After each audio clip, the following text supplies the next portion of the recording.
Good morning, dear students. We have started active voice and passive voice. In earlier lesson, we have seen how we have to change active into passive. यापूर्वी तासाला आपण active voice आणि passive voice कसं बदलावं याचे काही नियम बघितलेले होते. यामध्ये आपण प्रामुख्याने changing the active voice to passive voice, त्यानंतर सिंपल प्रेझेंट, सिंपल पास्ट आणि सिंपल फ्युचर टेन्समध्ये जर वाक्य असेल तर या काळांचं पॅसिव्ह व्हॉइसमध्ये कसं रूपांतर होतं हे सुद्धा आपण बघितलेलं होतं. त्यानंतर ॲक्टिव्ह व्हॉइसचे पॅसिव्ह व्हॉइसमध्ये करत असताना कोणते नियम आपण विचारात घ्यावे लागतात या संदर्भात सुद्धा आपण मागच्या तासाला बघितलेलं होतं. आता आपण काळानुसार काय बदल होतात या संदर्भात माहिती घेऊया. बघा, प्रेझेंट परफेक्ट, पास्ट परफेक्ट या काळाचे पॅसिव्ह व्हॉइसमध्ये रूपांतर. सगळ्यात प्रथम लक्षात घ्या, प्रेझेंट परफेक्ट टेन्स च्या वाक्याची रचना कशी असते बघा. सब्जेक्ट प्लस हॅव किंवा हॅज प्लस V3 क्रियापदाचं तिसरं रूप वापरलेलं असतं. पास्ट परफेक्टमध्ये subject plus had plus V3, subject plus had plus क्रियापदाचं तिसरं रूप वापरलेलं असतं. या काळातील ॲक्टिव्ह व्हॉइसचे पॅसिव्ह व्हॉइसमध्ये रूपांतरित करत असताना ते कशा प्रकारे केले जाते याचे काही नियम आहेत ते सुद्धा आपण बघूया. तत्पूर्वी प्रेझेंट परफेक्ट टेन्स या वाक्यामधील काही उदाहरणं आपण या ठिकाणी बघूया. प्रेझेंट परफेक्ट टेन्समध्ये बघा, I have sung a song.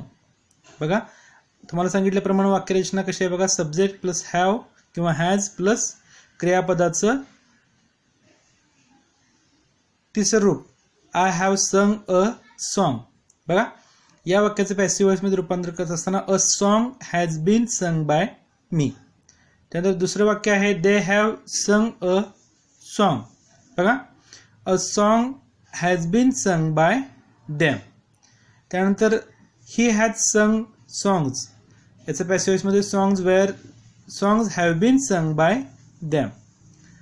त्यानंतर पास्ट परफेक्ट टेन्स इथं उदाहरण दिले बघा. पास्ट परफेक्टमध्ये subject plus had plus V3 क्रियापदाचं तिसरं रूप. बघा, पास्ट परफेक्ट टेन्स वाक्याची रचना कशी असते बघा. Subject plus had plus V3 म्हणजे क्रियापदाचं तिसरं रूप वापरलेलं असतं. आता पास्ट परफेक्ट टेन्सचं उदाहरण आपण बघूया. I had sung a song, I had sung a song या वाक्याचं पॅसिव्ह व्हॉइसमध्ये रूपांतर करत असताना a song had been sung by me. They had sung a song, a song had been sung by them. He had sung songs, songs had been sung by him. बघा, आता याचे काही नियम आहेत बघा, ते आपण बघूया. वरील वाक्यावरून आपल्याला काही नियम दिसून येतात की प्रेझेंट परफेक्टमधील वाक्याचे पॅसिव्ह व्हॉइसमध्ये रूपांतर करत असताना कर्त्याला अनुसरून हॅव किंवा हॅज ही सहाय्यक क्रियापदे वापरावी लागतात आणि त्यानंतर टू बीचे बीन हे रूप वापरावे लागते. नेहमी लक्षात घ्या, प्रेझेंट परफेक्टमध्ये आपल्याला बीन हे टू बीचं रूप वापरावं लागतं. त्यानंतर क्रियापदाचे तिसरे रूप पास्ट पार्टिसिपल लिहावं लागते. ॲक्टिव्ह व्हॉइसमधील वाक्यातील या काळातील वाक्यात मुळातच क्रियापदाचे तिसरे रूप वापरलेलं असते. बघा, V3 मुळातच वापरलेलं आहे. म्हणजे इथं बघा, आपण उदाहरण बघूया. I have sung a song या वाक्यामध्ये संग हे ऑलरेडी क्रियापदाचे तिसरं रूप वापरलेलं आहे, त्यामुळे आपल्याला ते आहे तसं पॅसिव्ह व्हॉइसमध्ये वापरावं लागतं. तत्पूर्वी अजून काही नियम सांगितलेत बघा. हॅव किंवा हॅज कर्त्याला अनुसरून हॅव किंवा हॅज हे रूप आपल्याला वापरावं लागतं. त्याचबरोबर बीनचा वापर करावा लागतो. आता बघा, I have sung a song या वाक्यामध्ये बघा, a song has been sung. बघा, V3 आहे त्यामुळे आहे तसं घेतलेलं आहे. बाय मी, बाय मी आयच्या ठिकाणी बाय मी झालेलं आहे. They have sung a song, a song has been sung. बघा, a song has been sung by them. They have sung a song, a song has been sung by them. बघा, त्याचबरोबर पुढचा नियम सांगितला बघा. पॅसिव्ह व्हॉइसमधील पॅसिव्ह वाक्यातील कर्ता एकवचनी असल्यास has आणि अनेकवचनी असल्यास हॅव अशी रूपं वापरावी लागतात. बघा, पॅसिव्ह व्हॉइसमध्ये जे वाक्य आहे या वाक्यामध्ये कर्त्याला अनुसरून आपल्याला हॅव किंवा हॅज वापरायचं ते ठरवावं लागतं. बघा, a song, they have sung a song. बघा, एकवचनी आहे त्यामुळे अ सॉन्ग हॅज वापरले आपण. त्याचबरोबर तिसऱ्या वाक्यामध्ये बघा ही हॅज संग सॉंग्स. सॉंग हे अनेक सॉंग्स हे अनेक वचनी असल्यामुळे आपण हॅव वापरलेलं आहे. मग दोन्ही वाक्यात फरक लक्षात घ्या. बघा पॅसिव्ह वॉइस मधील वाक्यात कर्ता एकवचनी असल्यास हॅज वापरावे आणि अनेक वचनी असल्यास हॅव वापरावे. हा दोन्ही वाक्यातला फरक लक्षात घ्या. अ song has been sung bye them. या ठिकाणी सॉन्ग हे एकवचनी असल्यामुळं हॅज वापरलेलं आहे, तर खालच्या वाक्यामध्ये सॉंग्स आहे अनेक वचने आहे, त्यामुळे आपण हॅव या ठिकाणी वापरलेलं आहे. बघा त्यानंतर पुढचं आहे द पास्ट परफेक्ट टेन्स मधील ऍक्टिव्ह वॉइसच्या वरील वाक्यात हॅड संग हे क्रियापद आहे. या वाक्याचे पॅसिव्ह वॉइस मध्ये रूपांतर करत असताना प्रत्येक वाक्यातील कर्म कर्त्याच्या ठिकाणी आणले. त्यानंतरचे हॅड हे सहाय्यक क्रियापद तसेच ठेवले आहे.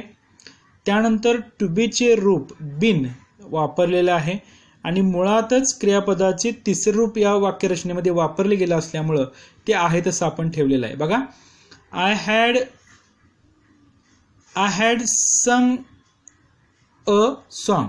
बघा पास्ट परफेक्ट आहे, पास्ट परफेक्ट टेन्स मधील हे वाक्य आहे. याचं ज्या वेळेला आपण पॅसिव्ह वॉइस मध्ये करतो अ सॉन्ग हॅड बीन, बघा हॅड वापरावं लागतं. पास्ट परफेक्ट टेन्स मधील कुठलंही वाक्य येऊ दे आपल्याला या ठिकाणी हॅड वापरावं लागणार आहे, हे लक्षात घ्या.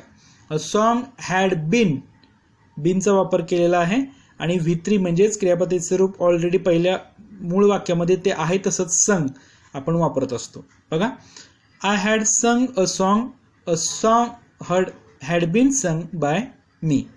Next they had sung a song. बघा या वाक्यामध्ये ज्यावेळेला आपण या वाक्याचं पॅसिव्ह वॉइस मध्ये रूपांतर करतो अ song had been sung by them. म्हणजे मग तुम्हाला सांगितल्याप्रमाणे बीनचा आपण वापर करतोय, हॅड आहे असं आपण ठेवतोय. बघा V3 ऑलरेडी पहिल्या वाक्यामध्ये V3 दिलेलं आहे, असं क्रियापद तिसरं रूप वापरलेलंच असल्यामुळं अ song had been sung by them. Next he had sung songs. बघा ही हॅड संग सॉंग्स. आपण आता प्रेझेंट परफेक्ट मध्ये बघितलं होतं की अनेक वचने जर असेल तर आपण हॅव वापरलं होतं, पण पास्ट परफेक्ट टेन्स मध्ये हॅड हेच रूप आपल्याला सर्व ठिकाणी वापरायचं आहे. Songs had been sung by him. बघा पास्ट परफेक्ट टेन्स मधील ऍक्टिव्ह वॉइस वाक्याचे पॅसिव्ह वॉइस मध्ये रूपांतर करताना हॅड आणि क्रियापदाचे तिसरे रूप जे मूळ वाक्यामध्ये असते आहे तसेच वापरावे लागते. त्यानंतर had been plus past participle अशी रचना होते. अशा वाक्यरचनेत कर्ता कोणताही असला तरी सहाय्यकारी क्रियापद हॅड आहे तसेच वापरावे लागते. लक्षात आलं.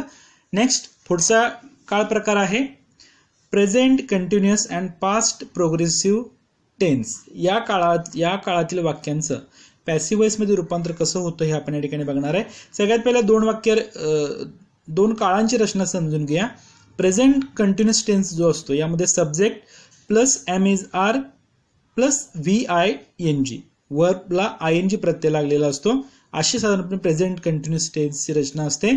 तर पास्ट प्रोग्रेसिव्ह टेन्सची रचना कशी असते बघा. सब्जेक्ट प्लस वॉज किंवा वेअर, म्हणजे कर्त्याला अनुसरून वॉज किंवा वेअर वापरायचं आहे, प्लस VING, क्रियापदाला ING प्रत्यय लागलेला असतो. आता या काळातील ऍक्टिव्ह वॉइसचे पॅसिव्ह वॉइस मध्ये रूपांतर कसे करायचे त्याचे आपण उदाहरण बघूया. आता प्रेझेंट कंटिन्युअस टेन्स बघा. प्रेझेंट कंटिन्युअस टेन्सचं उदाहरण बघूया. I am singing a song.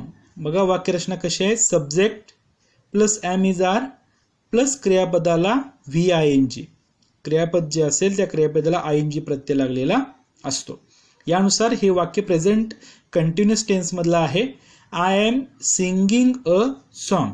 बघा या वाक्याचे आपण ज्यावेळेला पॅसिव्ह वॉइस मध्ये करतो रचना कशी होते बघा. अ सॉन्ग इज बीइंग संग. बीइंगचा वापर आपल्याला करायचा आहे. Is being sung by me. Next he is singing songs. बघा ही इज सिंगिंग सॉंग्स. बघा सॉंग्स अनेक वचने त्यामुळे ज्यावेळेला पॅसिव्ह वॉइस मध्ये आपण सुरुवात करतो सॉंग्स आर या ठिकाणी आपण वापरलेलं आहे.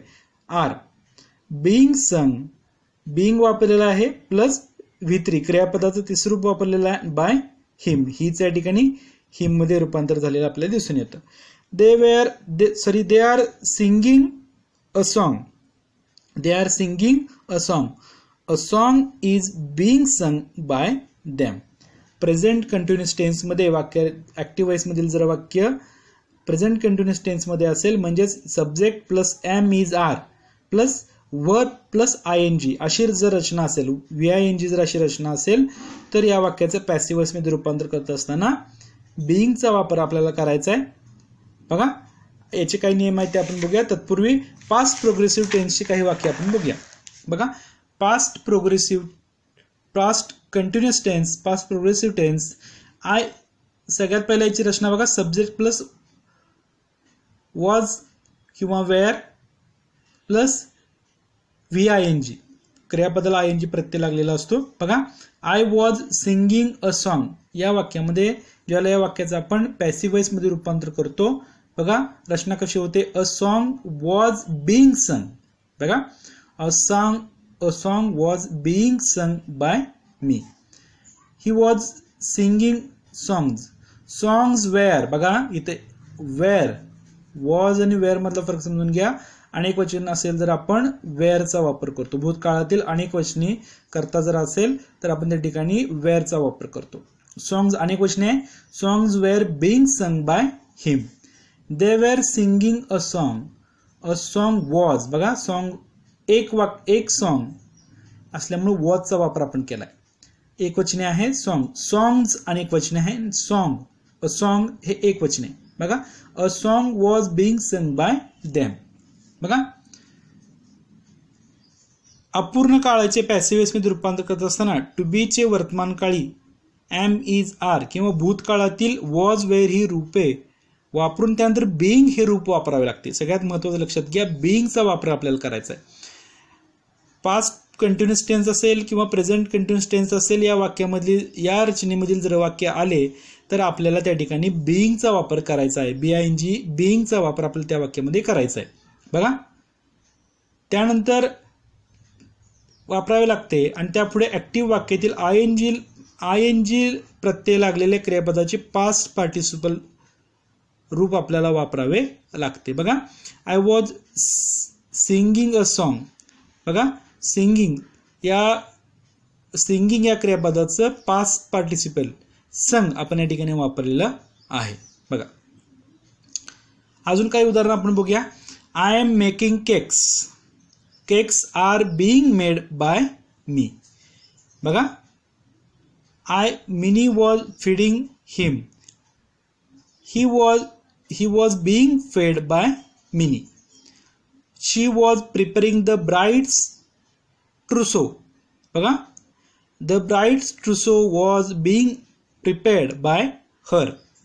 He was felling the trees. The trees were being felled by him. She is learning lessons. Lessons are being learned by her.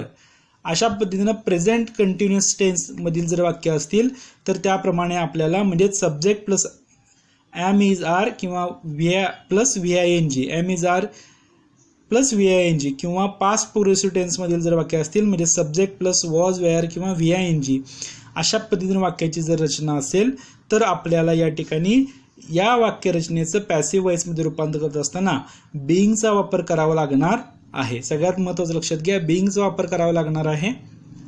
त्यानंतर ऍक्टिव्ह वॉइस मधील ING प्रत्यय लागलेल्या क्रियापदाचे पास्ट पार्टिसिपल घ्यायचं आहे. बघा आता इथे उदाहरण बघूया. I am making cakes. या ठिकाणी केक्स हा ऍक्टिव्ह वॉइस मधला ऑब्जेक्ट पॅसिव्ह वॉइस मध्ये सब्जेक्टच्या ठिकाणी जातोय. केक्स आपण वापरले. त्यानंतर एम इज आर या ठिकाणी योग्य रूप वापरले. आर बीइंगचा वापर आपण केलाय. त्यानंतर मेकिंगचं पास्ट पार्टिसिपल PP मेड.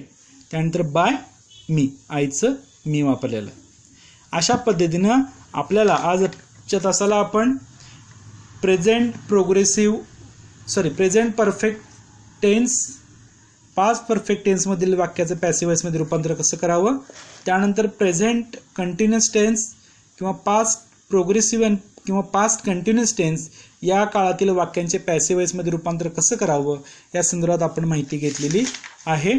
पुढच्या तासाला आपण आज्ञार्थी वाक्यांचे पॅसिव्ह वॉइस मध्ये रूपांतर कसं करावं किंवा सहायकारी क्रियापद असलेल्या ऍक्टिव्ह व्हॉइसचे पॅसिव्ह व्हॉइसमध्ये रूपांतर कसं करावं, अजून काही बाकीचे नियम आपण पुढच्या तासाला बघूया.